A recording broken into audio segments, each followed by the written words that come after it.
I want to tell you something nobody tells you when you start learning a language.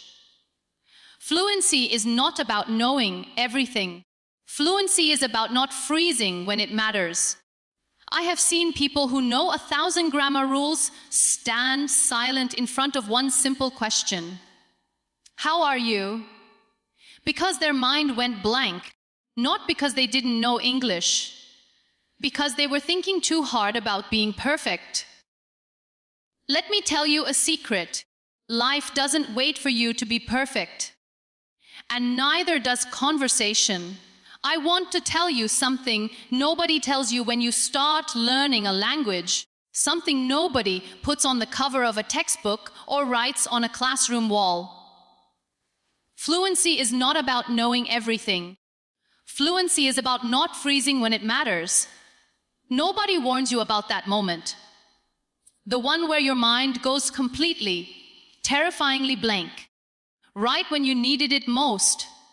I have watched people who can recite grammar rules like poetry, who can conjugate every tense without blinking, who have studied vocabulary lists until midnight for years. And then I have watched those same people stand in front of one simple question, how are you? And say nothing. Not because they didn't know the words. They knew every single one of those words. They froze because somewhere along the way, they convinced themselves that speaking had to be perfect before it could be real. Let me tell you something about fear, because I have met fear up close in places far more permanent than a conversation. Fear does not ask if you are ready. It arrives uninvited, and it sits right there in your throat, and it convinces you that silence is safer than a mistake. But silence has never taught anyone to walk, and it has never taught anyone to speak either. The people I admire most are not the ones who never stumble over their words. They are the ones who keep talking anyway, stumbling and all. Think about what actually happens in a real conversation. Nobody hands you a script. Nobody gives you time to sit and conjugate the perfect sentence in your head, while the other person waits patiently, watching the seconds pass. Life moves fast, and language has to move with it. Somebody asks you a question on the street, in an interview, on a phone call that matters, and your brain has maybe 2 seconds to respond before the moment slips away and the silence starts speaking louder than you ever could. That is where fluency actually lives. Not in the thick grammar books gathering dust on a shelf, but in that split second between hearing something and responding to it without translating, without calculating, without doubting. That is not a gift some people are born with.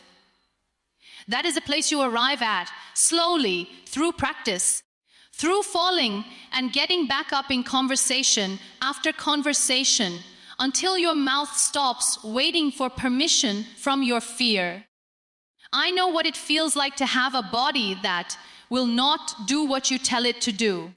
I know what it feels like to want to move and to find that the movement simply is not there anymore, no matter how hard you try.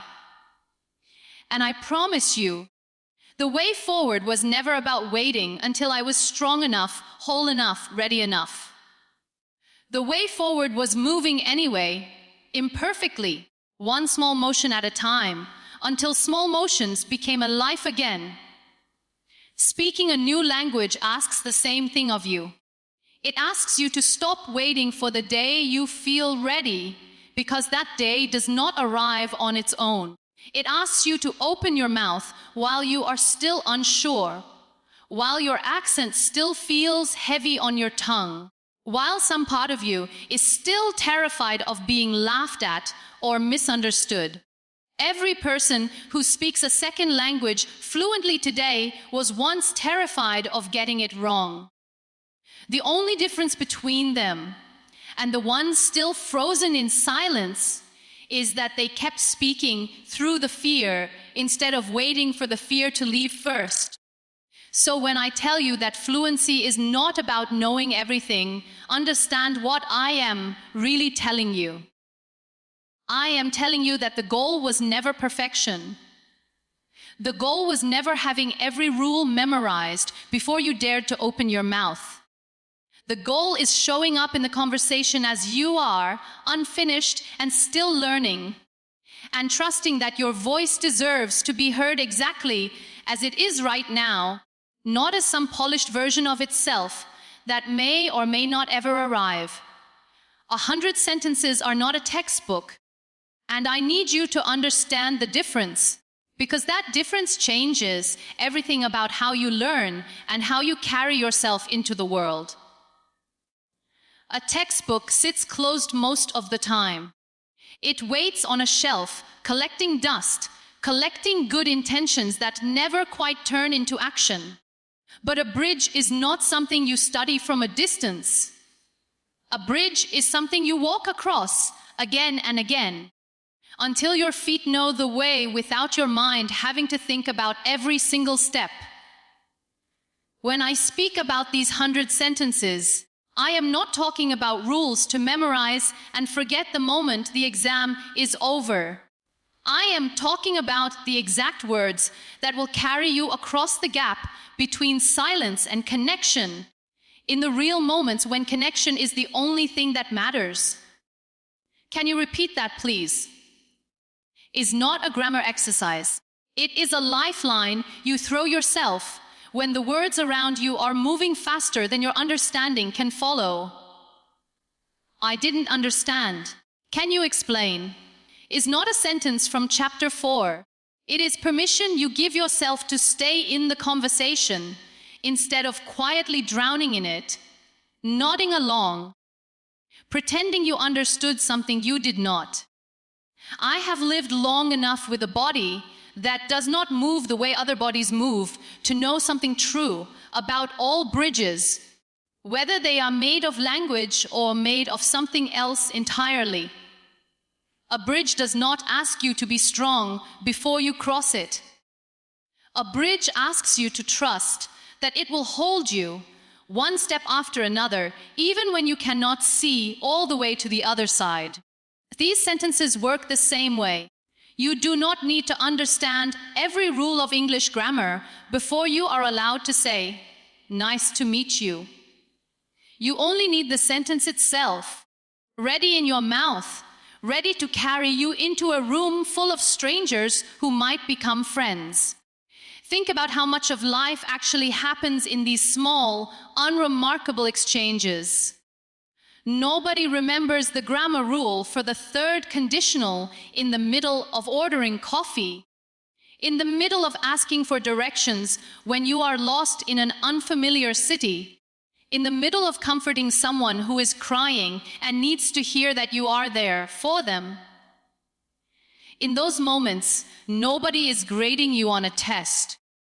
They are simply waiting to see whether you will reach for the words, whether you will build the bridge and cross it, or whether you will stand frozen on your own side of the silence. This is why I never tell people to study a language the way they study a textbook, cover to cover, chapter after chapter, waiting for some final page that promises mastery. Mastery is not a destination you arrive at after enough pages. Mastery is a bridge you keep rebuilding, sentence by sentence, every single day, until the crossing itself no longer frightens you. Some days the bridge will feel shaky under your feet. Some days you will reach for a sentence and it will not come, and you will feel that old, familiar fear rising in your chest. That is not failure. That is simply what it feels like to be someone still building, still practicing, still becoming. I think about the people who taught me the most about resilience, and none of them were perfect. None of them had every answer ready before they needed it. What they had was a handful of essential tools, practiced until those tools became instinct, ready the moment life demanded something of them. That is what these 100 sentences are meant to be for you. not a monument of perfect knowledge you build once and admire from a distance, but a living bridge you walk across every single day, wearing it down into something familiar, something that finally stops feeling like crossing at all and starts feeling like home. Confidence is not a talent, and I need you to release yourself from that lie today, because it is a lie that has kept too many capable people silent for far too long. We grow up believing that some people are simply born speaking with ease, born walking into rooms without fear, born opening their mouths and having the right words fall out effortlessly. I promise you, that is not how confidence is made. Confidence is repetition wearing a new name, nothing more mysterious than that. And once you understand this, an entire door opens that fear had convinced you was locked forever. I did not wake up one day able to face a room full of strangers and speak without my voice trembling. There was a version of me who could barely lift my own arms, let alone stand in front of anyone and claim any kind of strength. What changed was not some sudden transformation, some miracle that arrived overnight and rewired who I was. What changed was showing up again and again and again, doing the same small, difficult thing until my body and my mind stopped treating it as difficult at all. Repetition is quiet. It does not announce itself. It does not promise you anything on the first attempt or the 10th or sometimes even the 50th. But it keeps a promise anyway, patiently in the background, while you are too busy struggling to notice it working on you. Think about a sentence you say without thinking today. Something as simple as, "Thank you," or "Excuse me," or "How much does this cost?" There was a first time you said that sentence too. And I promise you, it did not come out smoothly. Your tongue probably stumbled. Your mind probably searched for the words a half second too long. And yet today, that sentence lives in you so deeply that you do not even remember learning it. That is not because you were gifted with some special talent for that particular phrase. That is because you said it enough times that your fear finally got tired of showing up. This is the truth about every 100 sentences you are trying to make automatic, every skill you are trying to build into instinct. The first repetition will feel clumsy. The 10th repetition will still feel effortful. But somewhere in the 20th, the 40th, the sentence stops belonging to the part of your brain that overthinks, and it moves into the part of you that simply acts. That is not magic. That is muscle, built the same way any muscle is built, through resistance faced again and again, until the resistance itself starts to give way. I know what it means to rebuild something the hard way, without shortcuts, without waking up one morning suddenly whole again. My body taught me that healing does not arrive in one dramatic moment. It arrives in the smallest repeated motions. The same exercise attempted 1,000 times, most of which feel like failure while you are living through them. Nobody sees those 1,000 attempts. They only see the moment you finally stand, and they call it strength, as if it appeared from nowhere. But I know where it came from. It came from refusing to stop repeating the attempt, long after it would have been easier to give up. This is what I want you to carry with you every time you practice a sentence that still feels foreign in your mouth. You are not failing because it feels difficult on the 5th try. You are simply still inside the repetition, still building something that has not finished being built. Confidence you admire in someone else is not proof that they started stronger than you. It is only proof that they kept repeating long enough for their fear to grow quiet. Your fear will grow quiet too. Not because you found some shortcut around it, but because you were patient enough and stubborn enough to keep saying the same words until they finally, quietly, became your own. Speaking bravely matters more than speaking perfectly. And I wish someone had told me this before I spent years believing the opposite, before I watched countless people around me stay silent because they were waiting for a perfection that was never actually the point.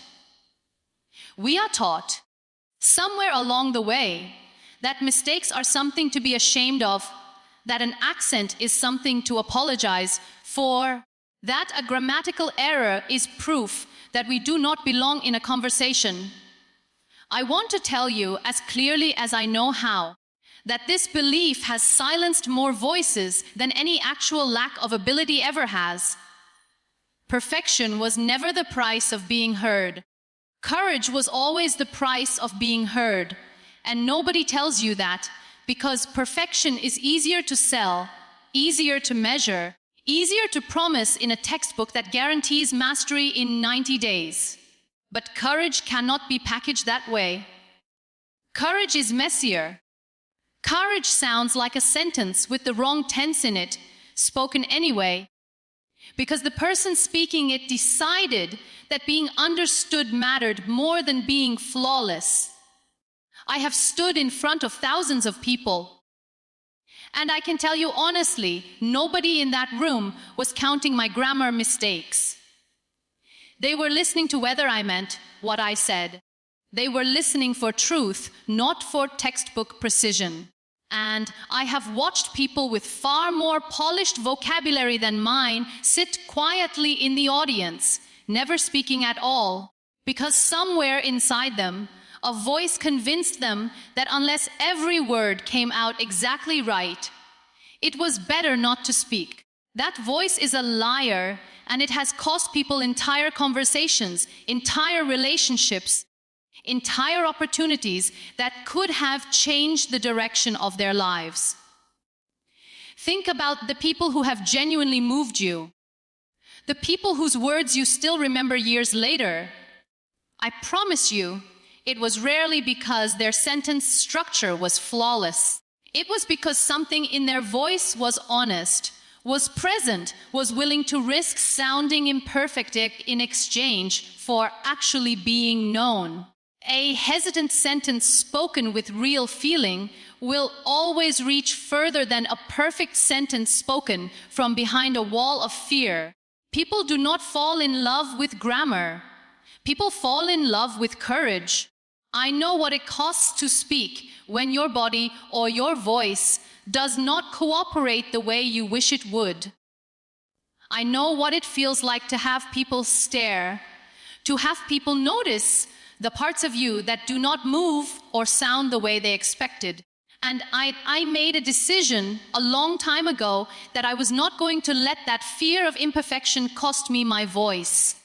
If I had waited to be perfect before I spoke about pain, about survival, about starting over, I would still be waiting today. And there are people who needed to hear those imperfect words exactly when I said them, not years later when I finally felt polished enough. This is what I want for every person still practicing sentences in a mirror, still whispering words under their breath before daring to say them out loud to another human being. Do not wait for the fluency that never fully arrives. Do not wait to sound like someone else before you allow yourself to sound like you. The accent in your voice is not a flaw to erase. It is evidence of everything you have already crossed to get here. Every other language you carry inside you, every other life you have lived before this one. Speak with that accent. Speak with those imperfect tenses. Speak while your hands are still shaking, because somewhere in that room, in that conversation, in that single moment, someone is waiting to hear exactly what you have to say, and they will not remember whether your grammar was correct. They will remember that you had the courage to say it at all.